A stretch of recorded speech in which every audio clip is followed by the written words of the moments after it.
2, 1, go. Thank you, Sarah. So what I'd like to talk around today is when we look at certain pieces of infrastructure in mine closure plans, and when we look at the fate of certain pieces of infrastructure is the decision that mines often face as to when to leave certain pieces of infrastructure to remain after mine closure and when they should be demolished. And we'll go through the detail of that. Now, if we look at the mining life cycle, very generic mining life cycle that most people will be aware of. If you look at the figure on the screen now and look at it from top to bottom, a typical mining life cycle, as we all know, it has a prospecting or an exploration phase, which then evolves into a project phase where the project gets developed and infrastructure gets built.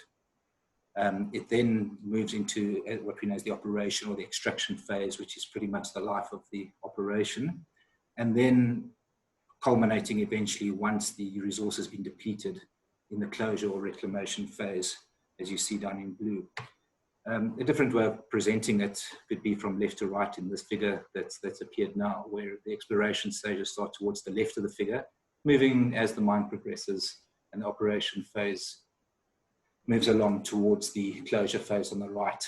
And as we all would be aware that there's different stages and different project values at different stages of the mine life cycle and different levels of confidence.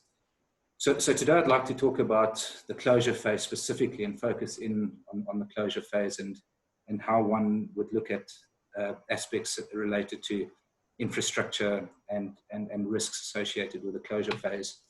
And typically these are addressed through mine closure plans, which aim to identify and mitigate risks associated with the closure of assets once they've reached the end of life of mine, and how one addresses these and what and the risks that one identifies to manage these risks. So in drafting a typical mine closure plan, the approach would be similar to this issue, this figure that I presented there now for a generic mine. We call mine X. And then moving roughly from top to bottom, the work would be scoped.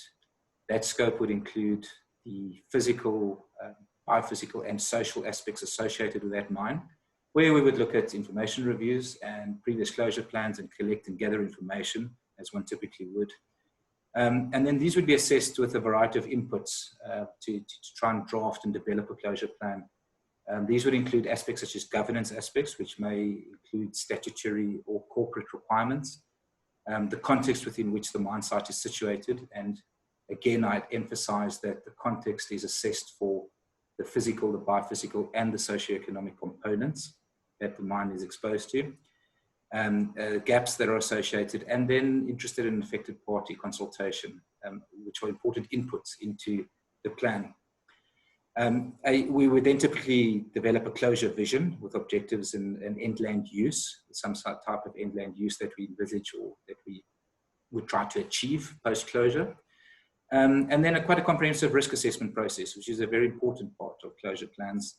And again, just to emphasize that risk assessment component would address all the physical, biophysical, and socioeconomic aspects associated with closure for that site.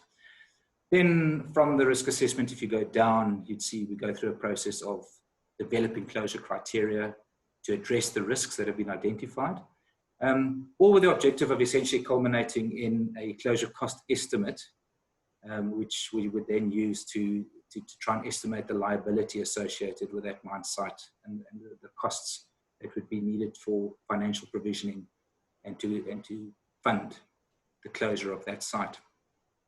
Important, I'd just like to emphasize that typically closure plans that are comprehensive would adequately and to the same level of detail deal with the physical, the biophysical, and the socioeconomic restoration plans. And we find typically in our experience, what you see there is volume 1 tends to be more developed and better understood.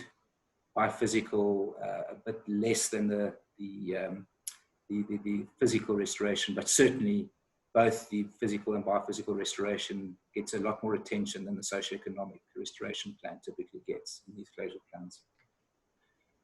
So these plans typically assume that miscellaneous supporting infrastructure, which remains off the site or which is within the closure scope, that may or may not have been used directly for mining, they assume that these will be handed over to third parties, which were typically municipalities or landowners.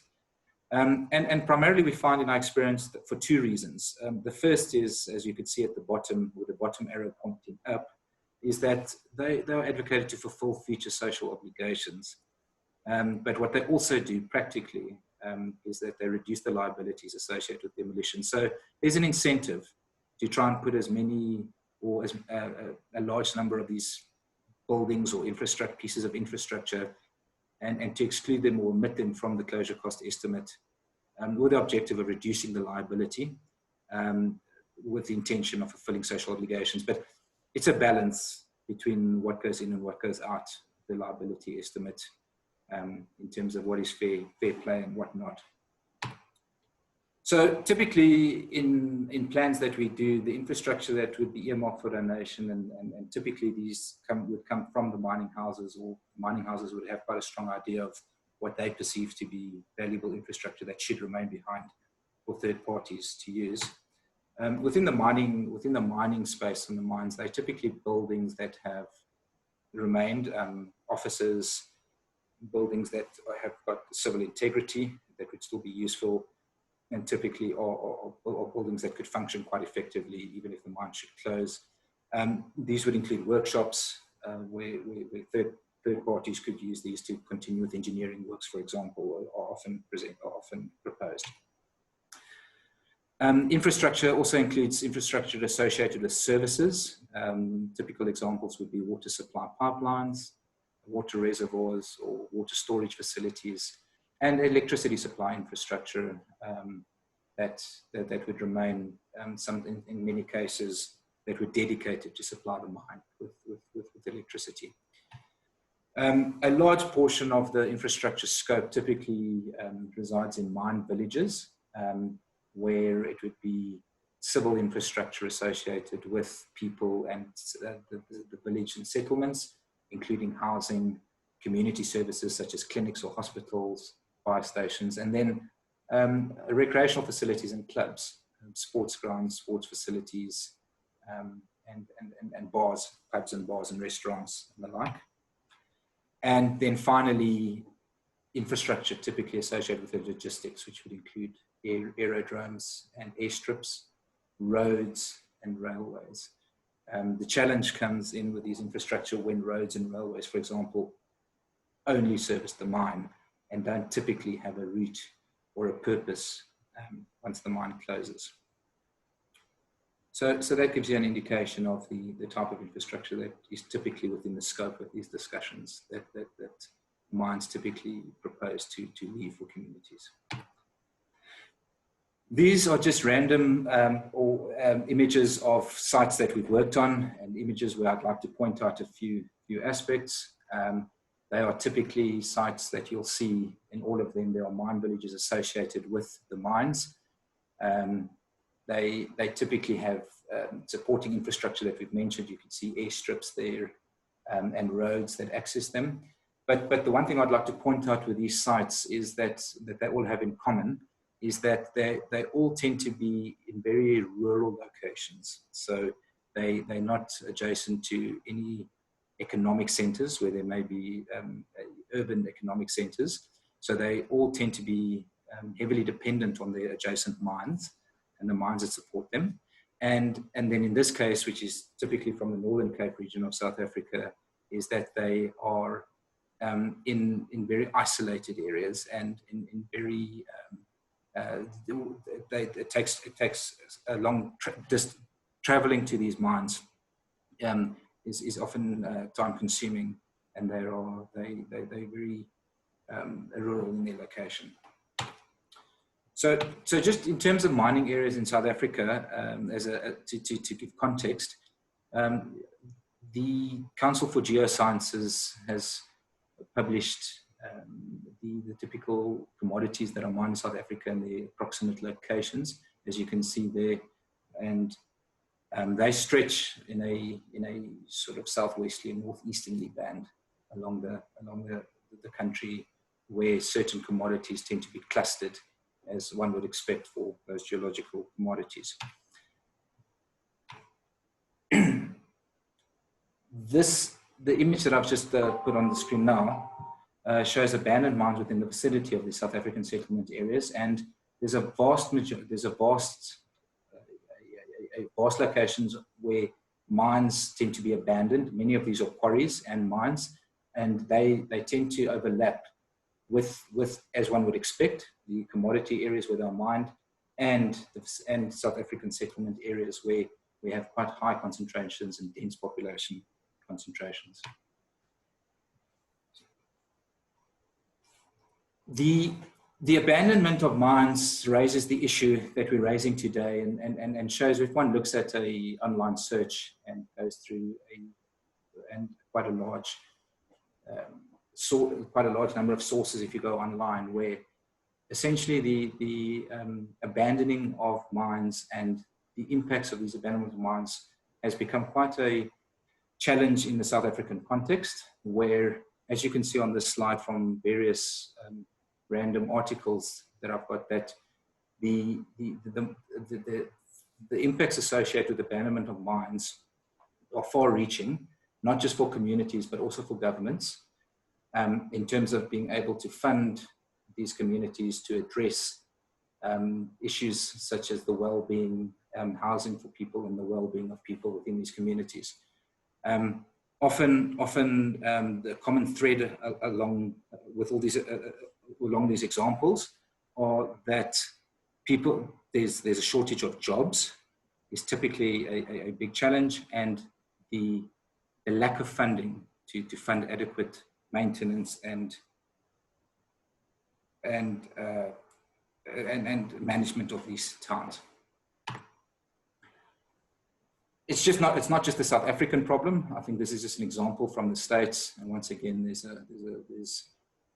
a lot of information available online. But this is an example where in the coal mining industry in northeastern America, similar challenges are associated with mining villages and the closure of mines.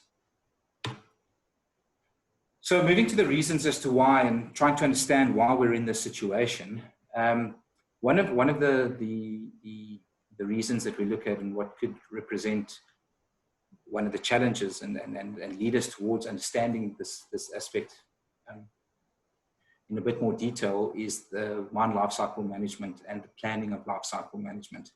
And typically, if we look at the Responsible Mining Index, one indication is that the companies don't really have formal policies or requirements in place to manage their life cycle management effectively. And often, as you could see, these cover environmental issues, but not necessarily social issues in adequate detail. We also find in our experience is that typically installed capacity of infrastructure is not aligned to the future needs or feasible business ventures, because sometimes the infrastructure that's left behind is just not able to be used, or it's just not required in the quantities that they're left behind. Sometimes we also find that the excessive installed capacity is also not aligned to the future needs that the community needs once mining is ceased. A typical example of this would be water supply infrastructure. The capacity of a pipeline to supply a mine is not necessarily aligned to the requirements of a village after mining, yet it attracts all the maintenance and costs associated with that excessive capacity, which is not required. We typically find a lack of portable skills or regional opportunities, and that leads to a lack of economic impetus following mine closure to ensure that adequate maintenance of infrastructure rates and taxes. And it's really about people being able to afford maintaining their infrastructure. It's about municipalities being able to afford maintaining the infrastructure, and people being able to afford paying their rates and taxes, which keeps the area maintained and serviced.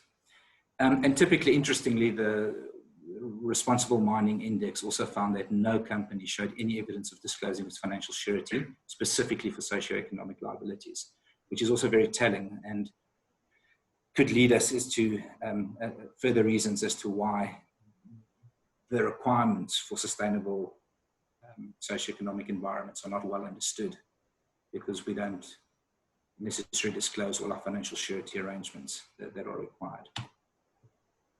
We found a lack of effective alternative economic scenarios once the mine-sponsored maintenance and financial resources have ceased, is typically the root cause for these problems, where things like social and labour plans, which are legal requirements in South Africa, are not aligned to mine closure risks.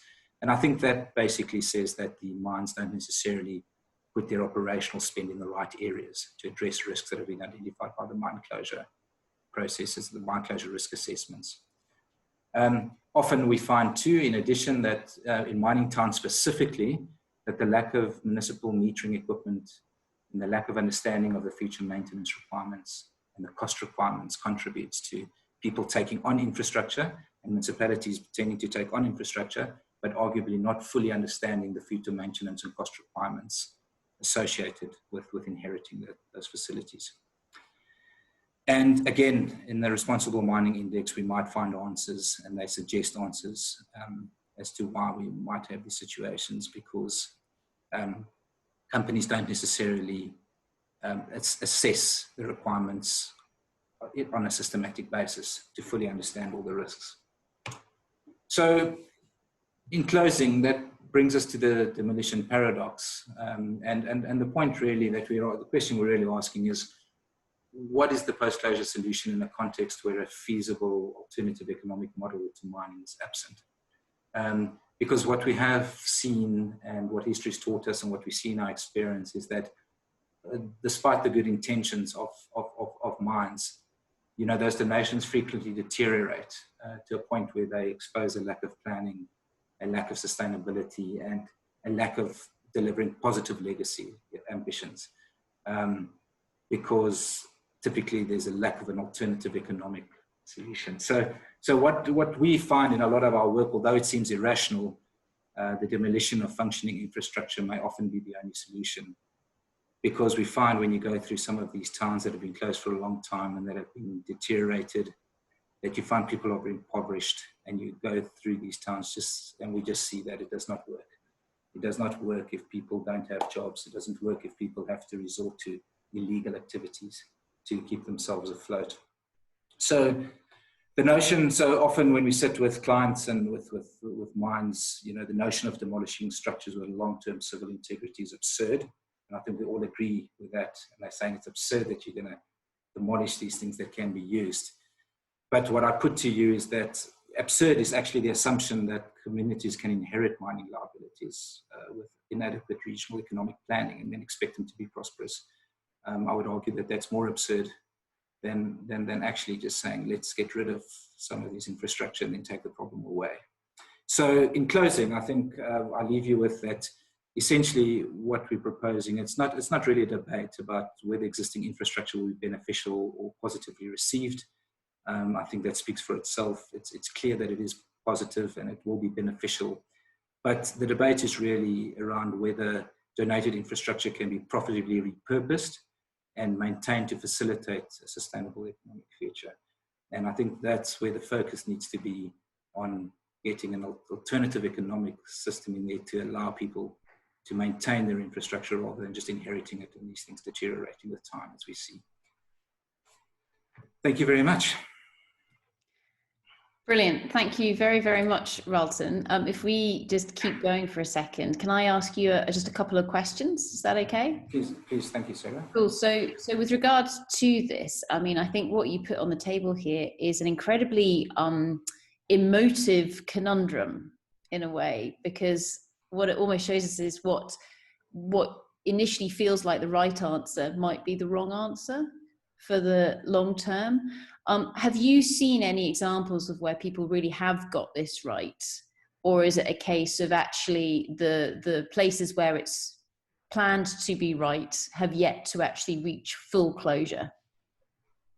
Yes, and I think that's therein lies the opportunity. The examples that I refer to now are very old mines. So what we need to disclose too is that the examples that we look at are mines that have typically closed some time ago, and we've seen them deteriorate over a period of time. So we sort of judge them, if you like, in with 2020 vision. Yeah, hindsight is 2020 vision. And I think what it does raise in some of the sites we're looking at now is, what do we do when we have 20 to 30 years of mining left, and we can see that these problems on the horizon. And I think that's where the opportunity is. There's a closed town, for example, that I've got in mind that we deal with, and the message to them is, rather than having this town a private town and a closed town, open it up now so that we could start within the last 20 years getting the economic impetus into the town, opening up the economic processes, opening up a free market system, if you like, so that we can incrementally start mitigating those risks that we know through the experience of these old sites are coming. So I think I'd answer your question to say that it's more about having the opportunity to look at sites and learning from the previous ones to try and avoid what we've seen. It just really doesn't work. Yeah, brilliant. Well, thank you very, very much for putting this on the table, Ralton, because I think it is something that certainly people need to be cognizant of when they're obviously doing that mine planning and then therefore closure as well, just to say this isn't something where you're gifting infrastructure to the local community, because you might be burdening them with something rather than actually gifting them as a whole. So brilliant. Thank you very, very much. Thank you. Brilliant. And thank you, Sarah. Cool. Thanks, Ralton. Bye-bye.